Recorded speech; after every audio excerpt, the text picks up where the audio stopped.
Okay, welcome everybody. Thanks for coming again. Welcome back to Neutrinos, Detectors, and Discoveries. This is lecture number 6, and it's going to be kind of a journey through time and space. And we're going to start with this picture here, which I really like. So what you're seeing here is the picture of the Earth in a flat space-time. But where the Earth is at the center, it kind of bends the space around it.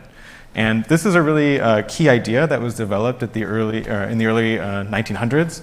And the idea is this, that you can take an object or a distribution of mass like the Earth, and you can take the space that it's in, and those two things have some equivalence to them that tell you how the space around that object bends. And that's all summarized by this equation, which, as we know, came from our dear friend Albert Einstein. So we're going to go back and see how this idea plays into what we call cosmology, the study of how our universe evolved. And then we're going to put neutrinos into the picture and see what happens. Okay, so general relativity kind of got its start in 1919. So the equations came before that, but the real test of it was the solar eclipse in 1919. So this was a really exciting event because what Einstein's general relativity predicted was that the light from stars that were just outside where you could see if you looked at the sun would be slightly bent towards the observers based on this effect of the bending space-time. So I have this little diagram here where you have the Earth, and then you have the sun, and then you have a star that's just behind the sun. And the prediction of general relativity is that the light from that star would bend in the gravitational field of the sun, and it would show up on Earth. And if you then pointed your telescope at where the light was coming, you would kind of see the star coming from a different location, just based on following this line straight back to its origin.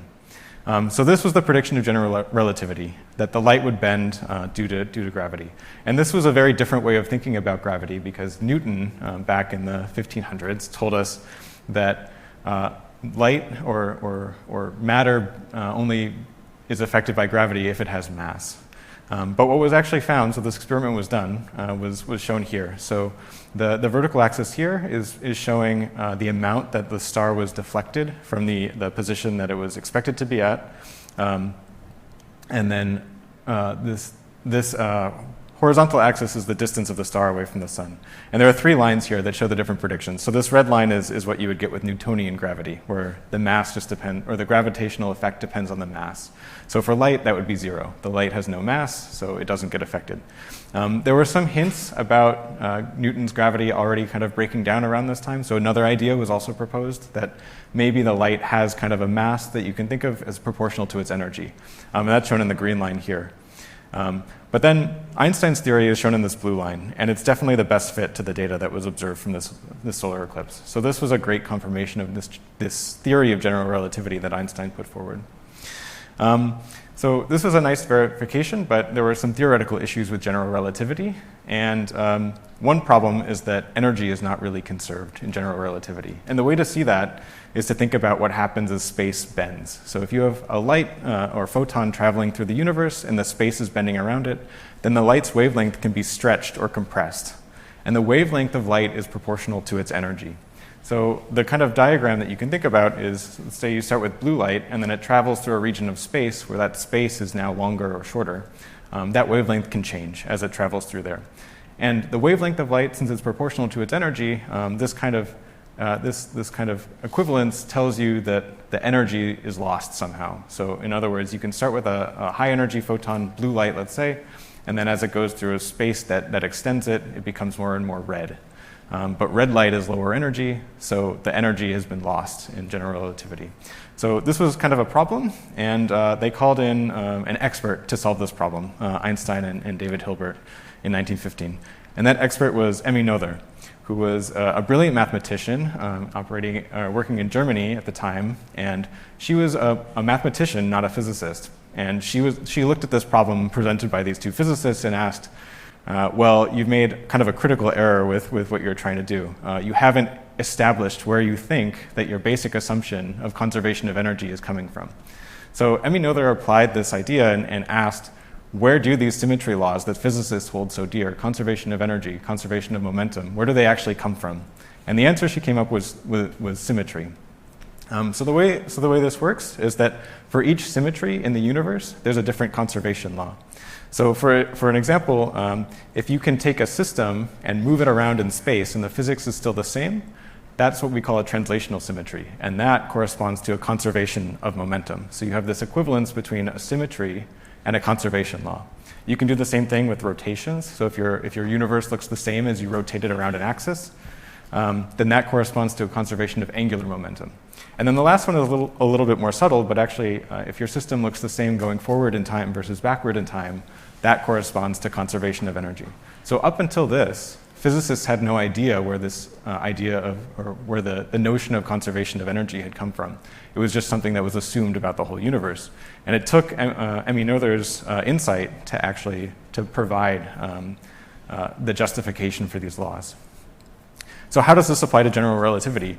Well, simply put, if you need a symmetry to have a conservation law, then if you look at general relativity where space is not flat everywhere, where it has these curves and bends in it, and time also gets mixed into that, then energy is just not conserved. There's no concept of energy conservation in general relativity because there's no symmetry in the space and the time that you're talking about. So in more precise terms, if you go very local where the space looks flat and time looks flat, then you do have these conservation laws. But over the whole system where space and time are in this, or can be distorted in this way, then you lose the conservation law.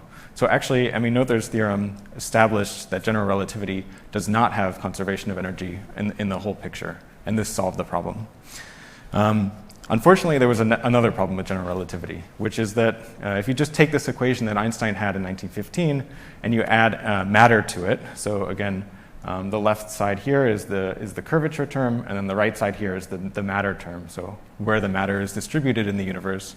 If you add any matter to that, what happens is that the universe starts getting smaller or starts getting bigger. And that's not really what we observe on the timescales of just everyday life.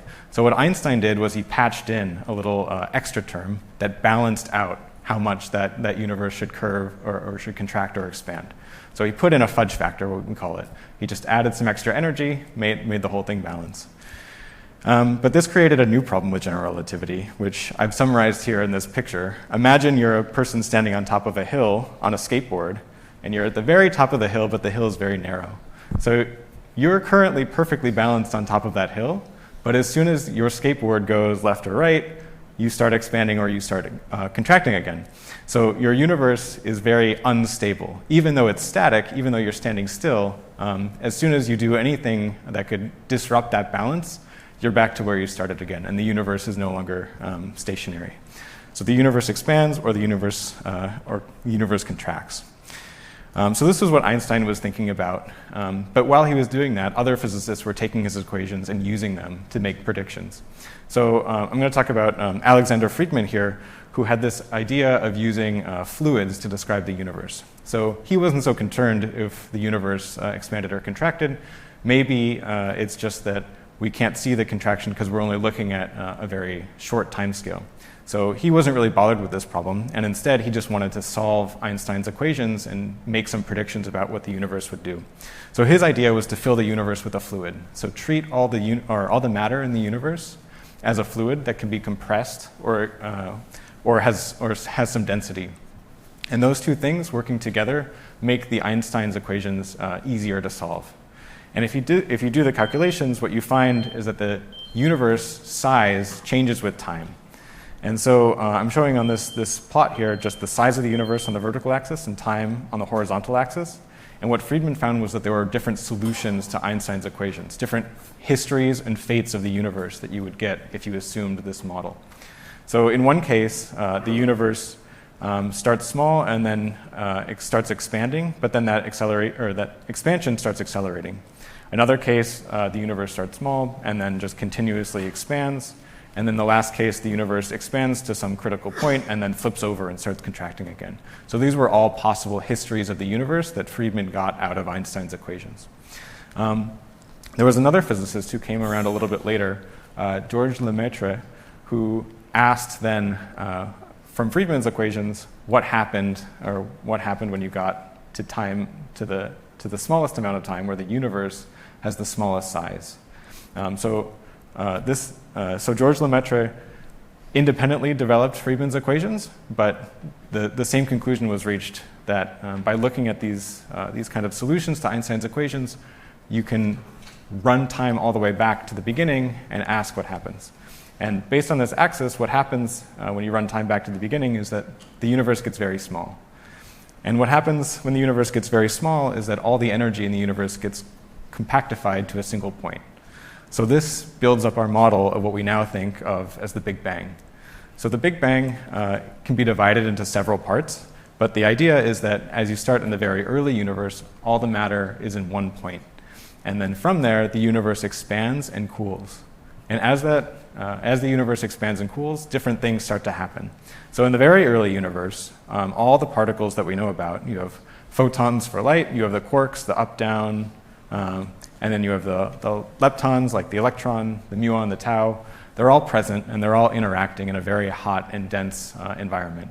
The densities are so high that the quarks are not bound into any particular configuration, and all the particles are interacting with all these other particles. But then as the universe starts to expand and cool, different things start to happen. So as the universe gets cool enough, the quarks that were in the early universe start to combine into protons and neutrons. And then if you go a little bit further, the universe cools more and more. Those electrons, those protons and neutrons start to join together and form nuclei, the first nuclei that form the building blocks of the universe today. And then finally, about 380,000 years after the Big Bang, the universe becomes cool enough where those electrons and those nuclei actually come together to form the first atoms. Going a little bit further, oh yes, right, and these all have fancy names. So this first one is called the QCD phase transition. The next one is called nucleosynthesis. So it's the concept of taking the plasma that you start with and forming these nuclei. And then the last one is called recombination, where the electrons combine with the nuclei. So going a little bit further, expanding out, this process keeps happening until the present day. So you have these atoms from the early universe. After about 100 million years, you get the first stars forming. And then finally, those stars cluster together and make galaxies after about 500 million years. And so that's about the main points of history, and now you're all caught up. So the next remarkable thing to happen is that you showed up at this lecture. So thanks for that. The Big Bang made some predictions. So one of the big predictions of the Big Bang is something that we call the cosmic microwave background. And this is a picture of the device that was used to first detect the cosmic microwave background. So that what you're looking at here is a radio antenna. You can point this, you can swivel it around and turn it on an axis. And inside is a big antenna. And what the antenna measures is the amount of radiation that you get in the microwave frequency range. So why is this a prediction of the Big Bang? So in the Big Bang, I talked about these different stages where you have first this hot, dense universe where all the particles are kind of mixed together. And then once the universe cools down, the nuclei and the electrons come together to form atoms. So at the beginning, the light from the early universe is just interacting with all the electrons and the nuclei in the plasma. But then as soon as those electrons combine with those nuclei, suddenly the universe becomes transparent. So in other words, the light doesn't interact, and it can just make its way to us throughout all of time. So those photons from the early universe, at the time of recombination, start traveling towards us. And that's the prediction of what we would see in the cosmic microwave background. So the two physicists who did this were Penzias and Wilson, who made this measurement in 1964 with their radio antenna. And this is what they saw when they looked up at the sky. Just any direction they pointed, they got something of around a 4 Kelvin temperature reading. So the idea was that there was this constant background that was coming from every direction of the sky. There was no preferred direction for it, and it was about uniform to what their device could measure. Nowadays, we actually think, or we've made a lot more precise measurements of the cosmic microwave background. So our modern picture looks like this. This was data collected by the Planck satellite in 2018. They released this map of the cosmic microwave background. And you can see there's a lot of structure to it. There are these hot spots and these cold spots, and the average temperature is still around that 4 Kelvin that Penzias and Wilson measured. But now we have a lot more, or a lot better idea of how that average, or how the temperatures are distributed around that average. So I'm going to talk a little bit about what makes this picture and what we can learn from it. But to do that, we have to kind of go back a little bit and talk about what happened during the Big Bang. So the kind of picture that you should have in your mind in the Big Bang is that there's this plasma of matter interacting, and that plasma has, wherever that matter is clustered, gravitational potential. So matter tends to cluster together. But there's also radiation in the early universe, and that radiation provides a pressure of its own. So back to Friedman's fluid universe, you can think about that radiation acting against the matter. So when the matter gets very close together, that radiation provides a pressure, the system heats up, and the matter gets repelled again. So what I'm showing in this plot here is just the gravitational potential going across space, and you have different particles of matter that live on this plasma that has a different gravitational profile depending where you're at. Now that profile can be influenced also by non-interacting matter, what we call dark matter. And the idea here is that some of these potential wells are deeper than they should be based on the amount of matter in them, because there's also dark matter in the early universe. We'll talk a little bit about dark matter sometime later. But the idea here is that as you sit on this gravitational potential, the particles are coming in and they're being repelled again, and this creates pressure waves that travel through the plasma, and that propagates these densities and these underdensities and overdensities throughout space. And those kind of overdensities and underdensities are what we're seeing in the cosmic microwave background. So another view of this is to take the cosmic microwave background, which looks like it has a lot of noise in it, and try to decompose it into the amount of noise at different scales. So if you look at big scales, there might be some fluctuations, and if you look at little scales, there might be a different number of fluctuations. But what you're seeing in the cosmic microwave background is kind of a sum of all of these different things. So you can decompose the cosmic microwave background into different pieces that fluctuate with different amplitudes. So that's what you're seeing. And if you look at how those amplitudes are distributed, so in other words, look at the amount of temperature fluctuations at each angular scale, you can get a plot like this. So this is what the Planck satellite has measured, and each data point is the amplitude of the temperature fluctuation at a given angular scale. And you can see that there are some peaks in here, and the peaks can be interpreted based on this model of what we think happened in the early universe, where you have this plasma with matter, and that matter is constantly being attracted by the gravitational potential, but then being repelled again by the radiation pressure. So there are different features on this. I just want to highlight a couple. So this primary peak here at the beginning, or this most pronounced one, is kind of telling you the curvature of the universe. And the way to think about that is because it's how big the fluctuations appear on the sky. They have some physical scale to them when we look out into the sky with our telescopes. If the universe is more or less curved, then those fluctuations could be bigger or smaller. But then you also have these other peaks, and that's due to the waves, the pressure waves in the early universe traveling throughout space and creating these overdensities and underdensities at specific distances or specific angular scales. So there are some regions of the cosmic microwave background that have higher fluctuations because the waves from that early universe reached those distances at a given time. And this leads us to kind of our standard view of cosmology today, which is summarized by the lambda CDM model. So this picture is kind of famous, but where it comes from is essentially taking Friedman's equations about fluids in the universe, assigning each of those fluids a density and pressure. So dark energy has a density and pressure, dark matter has a density and pressure, combining all of those things together, and then doing a fit to the cosmic microwave background. So today, what we think the energy contribution of the universe is, based on our understanding of how these different fluids have evolved over time and how the universe has expanded, is summarized here. So there's about 70% of the universe in dark energy, 5% or so in matter, and then the rest in dark matter. And these fluids interacting together with their different gravitational potentials and pressures combine to give us a model of how the universe evolved over time.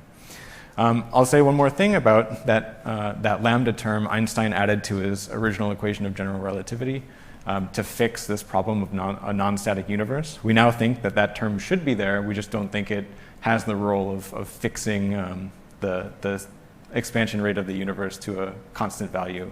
We think that it's more likely that it leads to the accelerated expansion of the universe, and that's what we call dark energy, and that's the lambda and lambda CDM. Okay, so then back to the CMB power spectrum. How well does this model actually describe it? Turns out very well. So here's a fit of the lambda CDM model to this cosmic microwave background spectrum, and you can see the line essentially goes through all the data points. So this is a really good model of the universe, and we trust that model.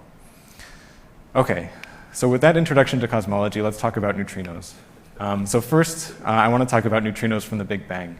So the idea here is that there were also neutrinos at the Big Bang, just like the quarks, the electrons, the photons. There were also neutrinos in that mix. And these Big Bang neutrinos have a couple roles in cosmology. And it can be understood just by looking at cosmology at early times and cosmology at late times. And what I mean by early is that early universe plasma where there was a lot of heat and the universe was small. All the particles were kind of acting like radiation. They were moving very fast, close to the speed of light. And so neutrinos in this period affect the cosmic microwave background. On the other hand, as the universe continued to expand and cool, those neutrinos lost energy, just like the photons when they get redshifted. So those neutrinos lose energy, and they slow down. So at the late universe, those neutrinos start to act like matter. They start to act more like just the regular matter that we see today. And these two ideas will inform how we can extract some information about neutrinos from cosmology. So the key idea here is the sum of the neutrino masses. So when I show these pie charts before, what I'm talking about is how much energy density is in the universe at a given time. And we can make these pie charts for different times of the universe. So we can make an early pie chart and a late pie chart and ask what the energy density is each point. So on the left, I have what the energy density looked like at early times, so at the time of the cosmic microwave background. And there we think that dark energy wasn't so big of a component. What was more important was radiation, matter, and then dark matter at that time. And as I explained before, the neutrinos in the early universe are very hot and they have a lot of energy, so they're moving very fast and they act like radiation. So we can kind of group them together with the radiation component of the universe. On the other hand, at the present day, the neutrinos are acting more like matter. So the question becomes how much of this pie chart is taken up by neutrinos at the present day. So neutrinos contribute to this matter pie chart. And there's some uncertainty in the size of these slices, and it's related to how much the neutrinos weigh, so how much mass the neutrinos had. If the neutrinos are heavier, then they contribute more to the energy density at a certain time. And so the idea is that by using probes, so by both measuring the CMB and then also measuring things that we can observe at the present day, we can kind of constrain how much the neutrinos could possibly weigh to describe the evolution of our universe. So that's the idea. I want to talk, we've already talked about the CMB, so now I want to talk about large-scale structure. So this is a simulation of matter in the early universe as it gets pulled into the gravitational potentials. So that matter, as the universe expands, still has gravity, gravitational effects. And wherever there were overdensities or underdensities of matter in the early universe, that's where the matter tends to cluster as time goes on. So this image or this video here is showing a simulation of what that might look like. If you start with kind of a random distribution of matter, but some overdensities, some underdensities, that matter tends to fall into where the density is the highest, just due to gravity. And so the model of the universe that we have is based on a process like this, where galaxies and galaxy clusters form along these kind of primordial structures of overdensities in the early universe. And you have these kind of strand-like structures throughout the universe along which galaxies form. If we throw neutrinos into the mix, then something interesting happens. So the neutrinos add a little bit of extra matter, and the neutrinos being kind of light, they're still moving very fast relative to the matter of the universe. And even if they're not relativistic, they're still not kind of getting sucked into these gravitational wells as much as the dark matter would, for example, or the regular matter. So what tends to happen is that when you add neutrinos to this picture, that large-scale structure tends to get washed out a little bit. The neutrinos add their mass, but that mass kind of drags along the matter without the neutrinos getting clustered into it. And so the large-scale structure is not as pronounced. It's not as collapsed into these gravitational potentials. It's more spread out, more diffuse. So this is kind of an exaggerated image of this, but on the left you have the case with no neutrinos, and you can see it's very sharply clustered along these strands, but on the right you have neutrinos, and it's less clustered along these strands. And so we think that there should be some imprint of neutrino mass on the distribution of galaxies that we observe today. The other thing that comes out of this is that the galaxies act as lenses. So just like I showed in the beginning where you have the Earth influencing the space around it, so too do the galaxies influence the space along them. And if we take another look at the cosmic microwave background and you put some galaxies in between where those cosmic microwave background photons are coming from and us, observers on Earth, you start to get what we call a lensing effect, where the light from the cosmic microwave background starts to bend around those galaxy clusters as it makes its way towards us. So that's kind of represented here in this video. You can see it's switching back and forth between a lensed and an unlensed version of the cosmic microwave background, and the galaxies acting as lenses add some distortion to this. Another image here at the bottom, just imagine the cosmic microwave background photons coming at us from a long time ago and making their way across the universe, but there's some intervening structure in between, and that structure is bending the light around and creating extra distortions on top of the cosmic microwave background. So the idea is that we can combine both early time measurement of neutrino mass, where neutrinos acted like radiation from the cosmic microwave background, with a late time measurement through a galaxy survey, for example, where we look at the galaxies and the distribution of matter in the early universe, and by combining these two things, we can say something about how much energy density the neutrinos could contribute. So let's talk a little bit about how these galaxy surveys work.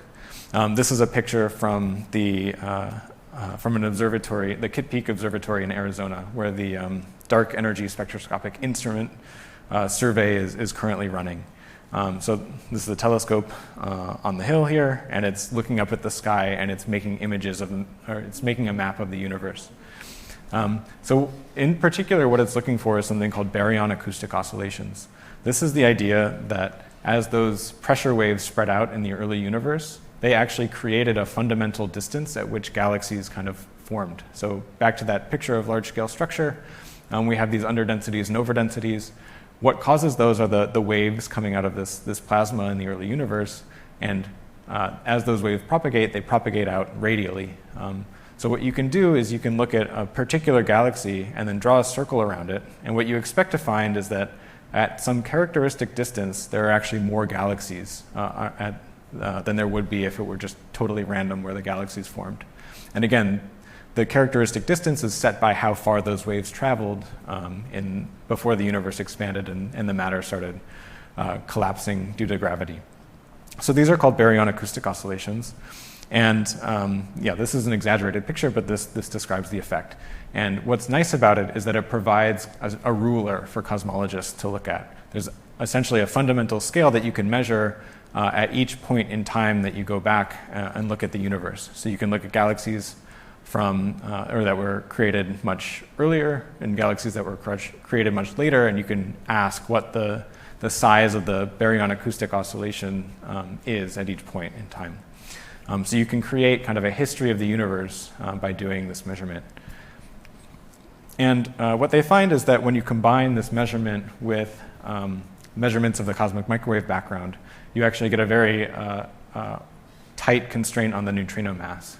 This model of lambda CDM plus measurements of the late galaxies plus the cosmic microwave background kind of converges on a neutrino mass that's very light. So the number that's quoted here is less than 0.08 electron volts.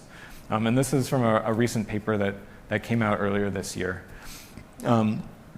The interesting thing about this, though, is that this measurement of the masses is kind of in tension with what we observe with experiments on Earth. So neutrino oscillation experiments or neutrino mass measurements kind of prefer a heavier neutrino than this. So there's a little bit of tension right now in the field between cosmological measurements and laboratory measurements. And the interesting thing about the DESI results, the dark energy spectroscopic instrument results, is that actually their data is in a little bit of tension with lambda CDM itself. And so that raises a little bit of a red flag, because when the model that you're fitting to your data doesn't agree with your data, you have to be careful about interpreting the parameters that you get out of that model, interpreting what you're trying to measure with that model. So it's kind of an unknown question right now, and it's a really interesting area of physics that we're exploring, is why these two measurements seem to have a little bit of tension with each other. Okay, so the next thing I want to talk about is, can we just detect these neutrinos themselves? Why do we have to go through the measurement of looking at these large-scale structures in the cosmic microwave background? Can we just see the neutrinos that were produced from the Big Bang? So just like the cosmic microwave background, they should also be present in the universe, and we should be able to see them. And to understand why it's hard to see them, I want to go back to something we talked about last week, which is beta decay, specifically beta decay of tritium. So beta decay of tritium is how we're making the most precise measurements of neutrino mass on Earth. And the idea is that when you have a tritium molecule or a tritium nucleus, that nucleus undergoes beta decay, and it emits an electron and a neutrino. And we can't see the neutrino, it doesn't interact in our detector, but we can measure the electron. And if you make a distribution of those electron energies, then what you find is that when the neutrino has no mass, the electron energy can go, it follows a continuum.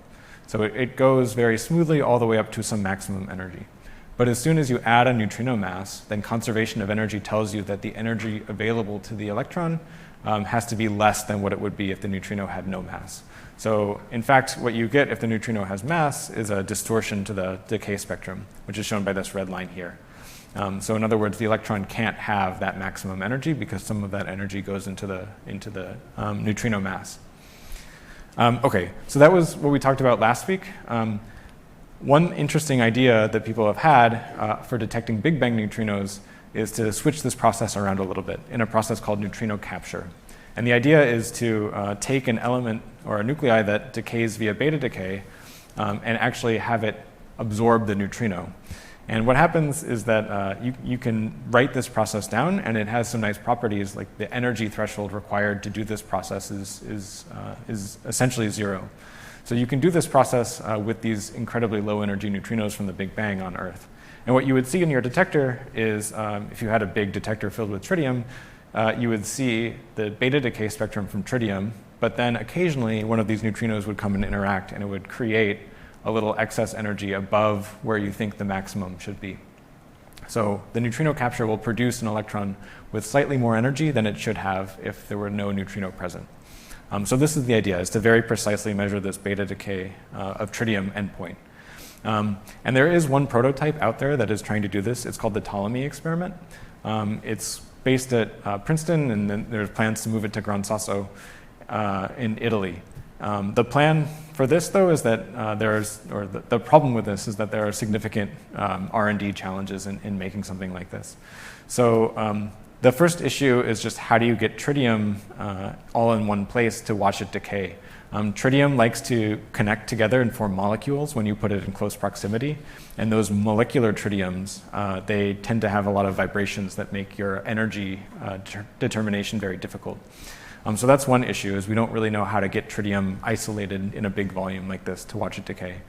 The other issue is that the energy resolution has to be incredibly small, so less than an EV to be able to see this effect. And then finally is that with our current understanding of how many of these cosmic neutrinos there are from the Big Bang, you would only expect a handful of events per year in your detector. So you have to really be able to be sure that there are no other background sources that could fake this kind of signal. So the plan for the Ptolemy experiment, the latest update that I could find is that they plan to start taking data in about 2030 for this kind of thing. And if they were able to do it and see these cosmic neutrinos, then we would have evidence of the neutrinos, and we could make an independent measurement without assuming the lambda CDM model, and have a better understanding of how many neutrinos are present today, and then see if that fits with our understanding of how the number of neutrinos has evolved over time. Okay, so the next thing I want to talk about is another topic called charge parity violation. And charge parity violation starts with a simple question, which is kind of the elephant in the room for particle physics, which is where did all the antimatter go? So I'm showing here an image from the James Webb Telescope, and it's looking out into the universe, and you can see thousands and thousands of galaxies. The issue is that none of these galaxies are made of antimatter, and we know that because when antimatter and matter collide, they produce radiation, and we don't see any excess radiation due to matter-antimatter collision. So we know that to a very good description, there's not much antimatter out there. But physics doesn't have a good explanation for this. And to understand why, we have to talk about a concept called freeze-out. So freeze-out is something that comes up in cosmology, and it's basically a simple model of how particles interact in an expanding universe.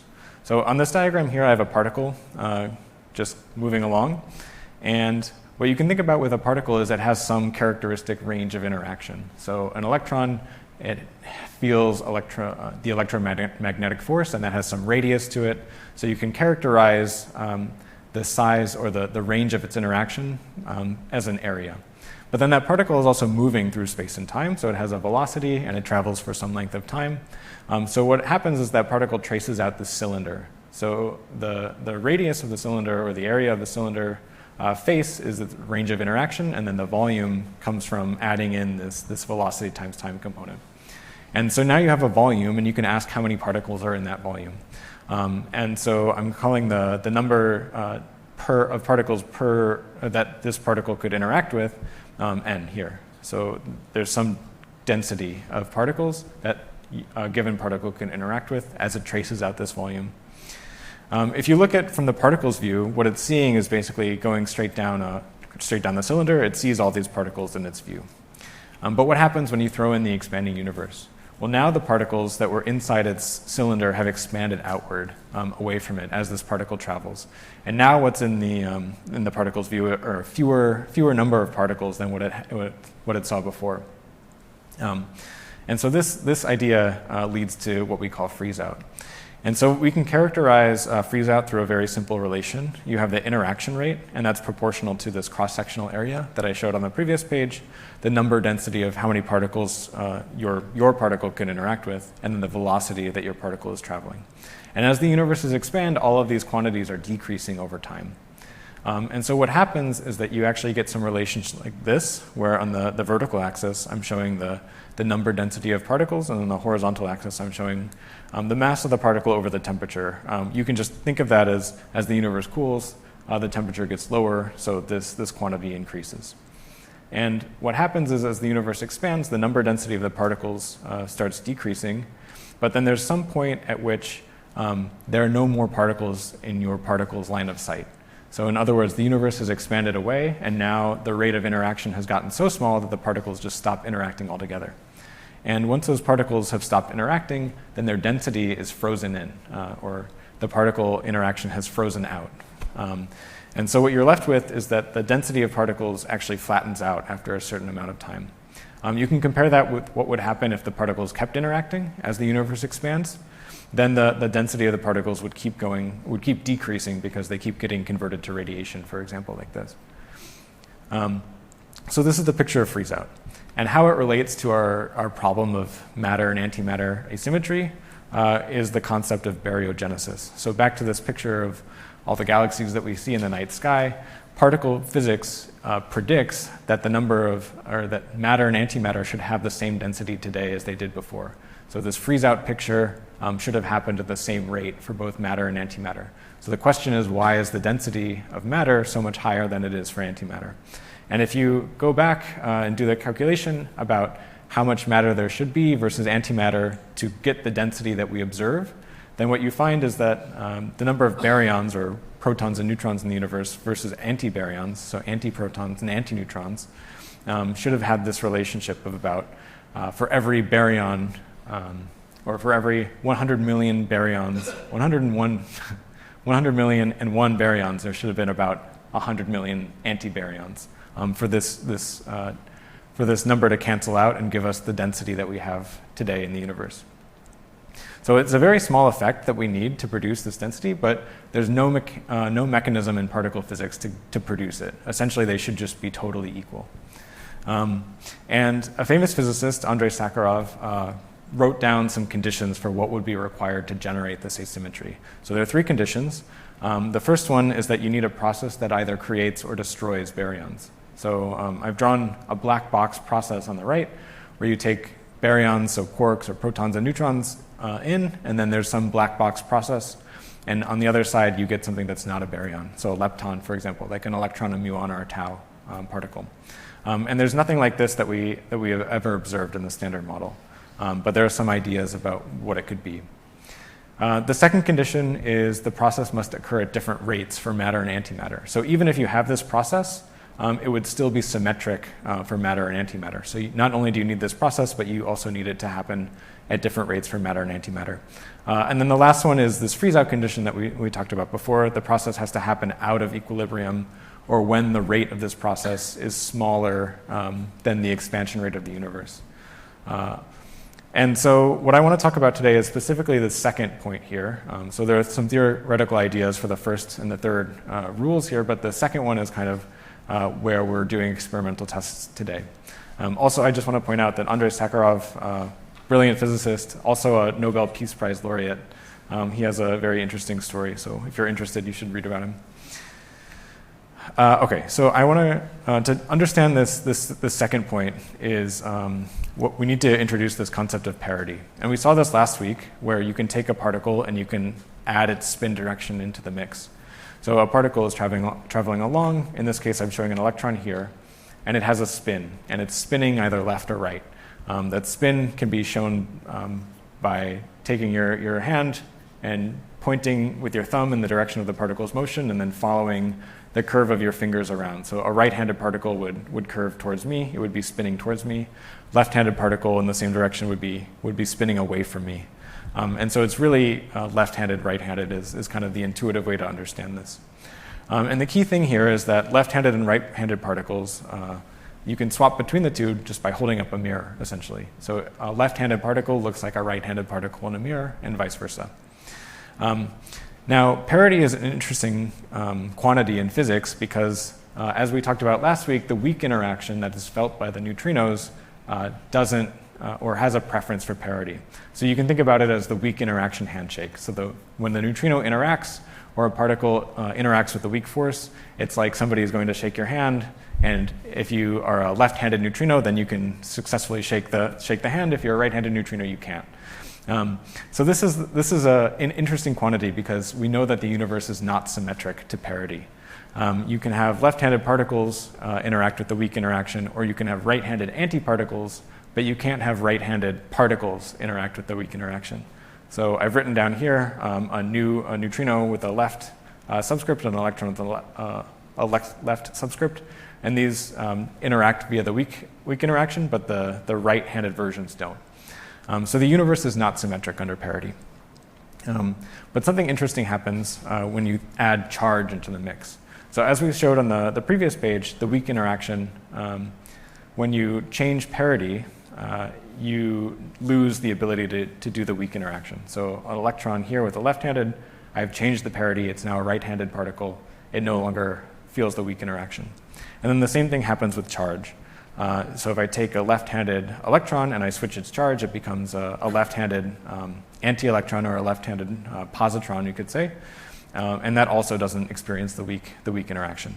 But if you change both, now you get the weak interaction back. So in other words, I've taken the left-handed electron, I've changed its parity, and I've changed its charge. It now becomes a right-handed anti-electron, and that does work with the weak interaction. So it's an interesting question whether or not the universe is symmetric under charge and parity. So we have to go back to Emmy Noether again for this, because as we learned at the beginning, symmetry is related to conserved quantities. So if we have charge parity as a symmetry of the universe, then there should be some conserved quantities in the universe too. And actually, Noether's theorem applies to the standard model of particle physics in a couple interesting ways that we can test in the laboratory. So the first one I'll mention is the strong interaction. This is the force that binds together protons and neutrons. And one interesting consequence of charge parity symmetry in the universe is that the neutron should not have an electric dipole moment. Dipole moment is a fancy way of saying that the charge distribution of the neutron should totally cancel out. So in other words, it shouldn't look like this picture, where there's a little bit of minus charge and a little bit of plus charge spatially separated from each other. And actually, we can do this measurement in the lab, and we can measure very precisely the neutron's electric dipole moment. And what we find is that it is consistent with 0. So as far as we can tell from this experiment, charge parity is a symmetry of the universe. The next one we can look at is quarks interacting with the weak interaction. So instead of the strong interaction, go to the weak interaction. The prediction for charge parity symmetry is that certain processes should be conserved.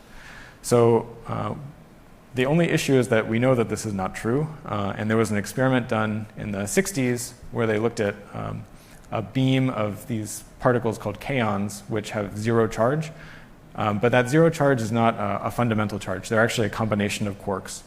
So it's not like saying a fundamental particle changes from one to another.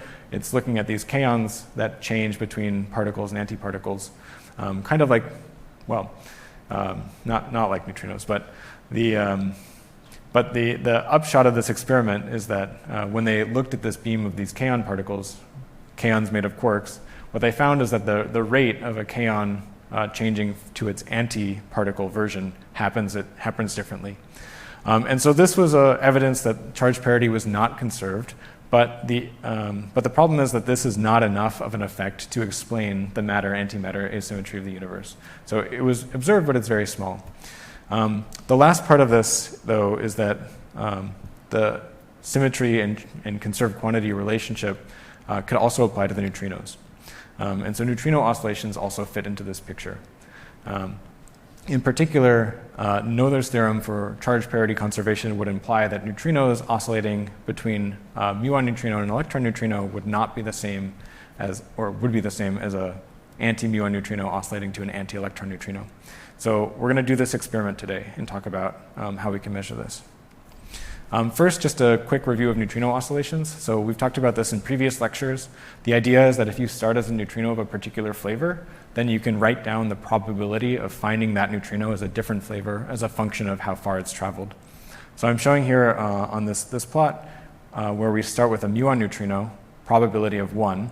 If you watch that neutrino travel, then as a function of its distance and its energy, then the probability of finding that neutrino as a muon decreases, and the probability of finding it as a tau neutrino increases in this picture. But then it oscillates back and forth. So this pattern repeats over and over again. And in general, you can have all 3 flavors of neutrinos, so the electron flavor, the muon flavor, and the tau neutrino participating in this oscillation. So the experiment that we're going to do uses neutrino beams. So we've talked about these before. The idea is that you take a proton from a particle accelerator and you smash it into a block of material. When you do that, you get a spray of particles called pions, and those particles, or those pions, have charge on them, which you can then focus into a beam using magnets. Once those pions are focused into a beam, they decay a little while later into neutrinos, and now you have a neutrino beam. So this is the diagram here. You start with this proton, smashes into the block, the pions come out, but they're focused and then they go on to decay, and now you have a neutrino beam. So in our experiment, what we're going to do is actually use the fact that we can reverse the current on these magnets to flip the sign of the pions that we focus. So in general, if we produce a positively charged pion, a particular current direction will focus those, and it will defocus the negatively charged pions. But if we flip the current on the magnet, now we can focus the pions of the opposite sign. And so on the top picture, we're focusing the current in one direction to get positively charged pions, and those produce neutrinos on the other end. In the bottom picture, we're flipping the current around, and we're getting negatively charged pions, which produce antineutrinos. So now we have the means by which to do this test, look for neutrinos versus antineutrino oscillations and see if they're different, to check if charge parity is a symmetry of the universe. So the experiment looks like this. We have our neutrino beam, and we have a detector close by. We call it our near detector. And what that does is it measures the neutrinos coming out of the beam to make sure that we understand the flux of neutrinos that we should expect. Then we watch those neutrinos oscillate over hundreds of kilometers. So as the neutrinos travel, some of them switch. The probability of detecting those neutrinos changes over time through this oscillation effect. And then we put a detector at the end of a few hundred kilometers, and we count the number of neutrinos that we now have after those neutrinos have oscillated between the different flavors. So this is the idea, and there are two experiments that are kind of leading the way in doing this measurement. So the first one is the T2K experiment. And the T2K experiment sends a beam of neutrinos from the east coast of Japan to the west coast of Japan. On the west coast of Japan, there's a giant detector called Super Kamiokande. It holds about 50,000 tons of water. And when the neutrino interacts, it produces a charged particle. And that charged particle emits shrink-off radiation that looks like rings on the walls of the detector. So you can use these rings to say what the flavor of the neutrino was that interacted, and also what the neutrino's energy was, and you know the distance very precisely. So you can very precisely measure this oscillation effect. The other one is here in the United States. It's the NOVA experiment. So the beam of protons starts at Fermilab, just in the suburbs, like an hour away from here. And that beam of neutrinos goes through Wisconsin up into Minnesota, where there's a giant detector filled with liquid scintillator, so about 14,000 tons of liquid scintillator. And when the neutrinos interact in the NOVA detector, what you get instead of rings is you get tracks. So the scintillator produces these little pixelated kind of hits that you can reconstruct and build tracks with. So you can see these neutrinos interact based on the particles that they produce.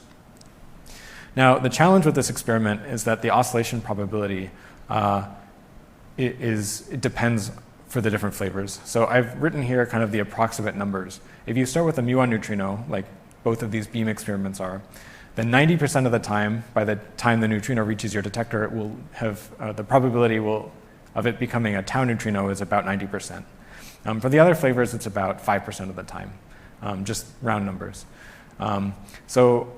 One piece of jargon that I'm going to mention here is that when the neutrino changes from a muon to an electron, or from a muon to tau, we call it an appearance. So we call it the appearance of a flavor. So we start with a muon neutrino, and then it changes to an electron neutrino. We call that the appearance of electron flavor. The issue with this charge parity search that we're doing is that the biggest difference in the charge parity comes from the channel that's kind of the rarest. So if you look at the effect of what charge parity conservation does on these probabilities, we can calculate how big of an effect it should be. And we think that the muon neutrino to the electron neutrino oscillation should show the biggest effect, about a 50% difference if charge parity is not conserved, between the probability of a muon neutrino changing to an electron neutrino and an anti-muon neutrino changing to an anti-electron neutrino. So this is the channel we want to look at, but it only happens 5% of the time. Charge parity, if it's not conserved, it has a very small effect on these other channels. So for example, if we could measure these tau neutrinos in our detector, which would be great because 90% of the time our muon neutrino is changing into a tau neutrino, even if we could do that and charge parity was not conserved, it would just be a very small effect, about 1%. So we really want to look here, but the probability is pretty small. And that's why experiments are still ongoing to do this. So to put some numbers on it, these are the kind of numbers of appearance events that we have so far from these two experiments. So T2K has been taking data since 2010. NOVA has been taking data since 2014. Both of the experiments are still collecting additional data. But the most recent amount of data that has been analyzed is based on this many years of data taking, so 16 years of data taking combined between the two experiments. And the number of events we have is just 100 from each experiment. So we really don't have that many statistics. This is a very difficult measurement to make. Kind of the state of the art, which I'll show here, looks like this.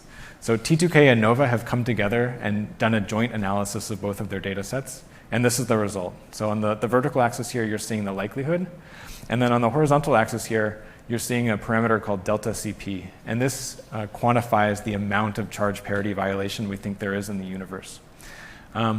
One technical point here is that we actually have two cases to check because we don't know if the neutrino masses are normal and inverted, and this is something I briefly touched on in previous lectures, but the statement is that if the neutrino masses are normal, then there's one heavy neutrino and two light neutrinos, which is kind of illustrated in this picture where you have one heavy neutrino, so its mass is shown on the vertical scale here, and then two light neutrinos.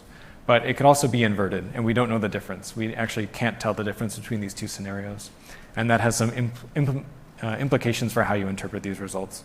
But in the inverted scenario, the other way around is that you have 2 heavy neutrinos and 1 light neutrino. So that's why there are these different bands here on this plot. So what is found by the result of analyzing this data is that if we are in the inverted scenario, then these values at 0, negative pi, and then delta Cp wraps around all the way back to pi, are actually excluded at around the 3 sigma level. And what that means is the probability of having charge parity conservation in the universe is less than 0.01%. So it's a pretty low probability of having charge parity conservation. But the big caveat being that we don't know if we're in this orange universe or this blue universe, the inverted or the normal universe. So there's still a very open question in neutrino physics right now, but it's actively being worked on. And with more data, we hope to be able to narrow this down even further and see if there really is charge parity violation in the universe. So with that, I want to conclude. So I want you to take away from this talk that neutrinos play a very important role in the evolution of our universe, both at early times and at late times, so both in the Big Bang and both in the formation of galaxies later on.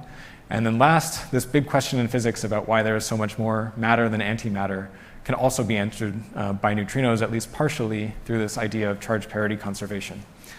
So with that, thank you very much.